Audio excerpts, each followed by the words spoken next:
Kuna vita ambayo watu wengi hawajui wanaipigana kila siku. Si vita dhidi ya dunia, ni vita dhidi ya akili yao wenyewe.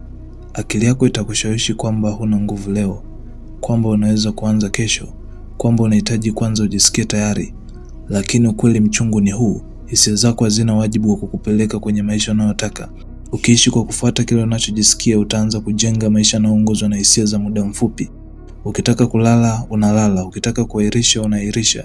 Ukiogopa, unakimbia. Ukipoteza hamasa, unaacha. Na kila unapojitoa kwenye kile unachopaswa kufanya, akili yako hujifunza kwamba unaweza kujisaliti bila madhara. Hapo ndipo nidhamu inapozaliwa. Nidhamu si kujilazimisha kwa sababu unapenda maumivu. Ni uwezo wa kusema ninajua ninachokitaka, lakini sitaruhusu hisia za dakika hizi ziandike maisha yangu yote. Na hii ndio falsafa ambayo watu wengi huikwepa. Uhuru wa kweli huanzi unapofanya kile unachotaka. Unaanza unapoweza kutawala kile unachotaka, kwa sababu mwisho wa siku hakuna anayekuja kukulazimisha kuwa mtu bora. Hakuna mtu atakaye kusimamia kila siku. Hakuna atakaye kuangalia unaposhindwa, lakini wewe unajua. Na kila unapochagua nidhamu wakati hakuna anayekuona, unajijengea ushahidi kwamba unaweza kujitegemea mwenyewe.